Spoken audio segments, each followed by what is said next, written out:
उन्होंने संविधान की मर्यादाओं को तोड़ा है। कांग्रेस पार्टी ने ऑफिशियली राष्ट्रपति के उम्मीदवार तय किए थे संजीव रेड्डी जी को, ऑफिशियली कांग्रेस पार्टी ने, और उनकी पीठ में छुरा भोंक करके उनको हरा दिया गया था। ये इनका खेल है।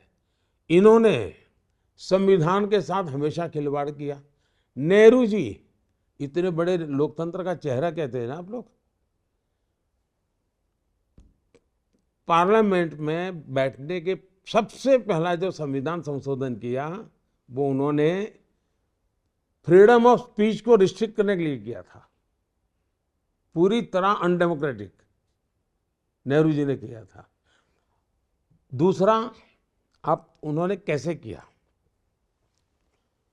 भारत का संविधान, इसमें मैं 3 बातें मोटी मोटी देखता हूं। एक तो बहुत ही अनुभवी लोगों ने बैठ करके, भारत की जड़ों को जानने वाले लोगों ने बैठ करके संविधान को बनाया। उसमें वो सुगंध है भारत के सोच, इसलिए उसको एक सामाजिक दस्तावेज भी कहा जाता है। वो सुगंध है।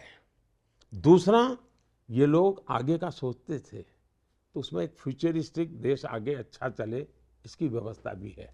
और तीसरा, जो शब्दों में नहीं है लेकिन पेंटिंग में है, पहला संविधान बना उसके हर पेज पर एक पेंटिंग है। वो पेंटिंग हमें हजारों साल के साथ जोड़ने वाली एक लिंक है, कड़ी है।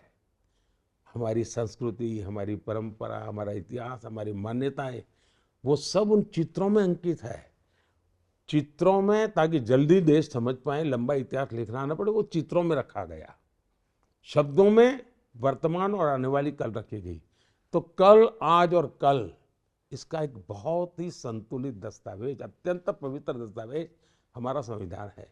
इन्होंने सबसे पहले संविधान की मूल प्रत में जितनी ये जो महान ऐतिहासिक सांस्कृतिक परंपरा वाला भाव था, उसको नष्ट कर दिया, नए प्रिंट में उसको निकाल दिया। उसके बाद एक भी संविधान की प्रत उस वाली प्रिंट नहीं हुई। हमने अभी जब नए पार्लियामेंट का उद्घाटन किया तो ओरिजिनल की प्रत प्रिंट करके हमने देश के वासियों को, एमपीओ को दी, क्योंकि उसके मेरे मन में था, जैसे मैंने सेंगोल रखा पार्लियामेंट में, मैंने संविधान की भी ओरिजिनल प्रत की प्रिंट छपवा के दी, क्योंकि उसमें वो मैंने संविधान की इतना। दूसरा, इन्होंने क्या किया, हमारी न्यायालय, संविधान ने जन्म दिया है। शाहबानो का केस है, सुप्रीम कोर्ट ने निर्णय किया था, वोट बैंक के लिए संविधान को समर्पित कर दिया। सुप्रीम कोर्ट, जो कि संविधान की एक बहुत बड़ी इकाई है, उसकी भावना को नष्ट करके उन्होंने संविधान बदल दिया। इलाहाबाद कोर्ट ने जजमेंट दिया था, उनके चुनाव को रद्द-बातल किया था न्यायालय का, उन्होंने संविधान को कूड़े कचरे में डाल दिया, इमरजेंसी डाल दी, हिंदुस्तान को जेल में खाने बंद कर दिया। उन्होंने संविधान का उपयोग सिर्फ और सिर्फ अपने एकाधिकार के लिए किया। देश की सरकारों को 356 का उपयोग करके 100 बार उसको खत्म किया इन्होंने, और एक प्रधानमंत्री ने अकेले ने 50 बार किया, और इन्हीं के परिवार ने की।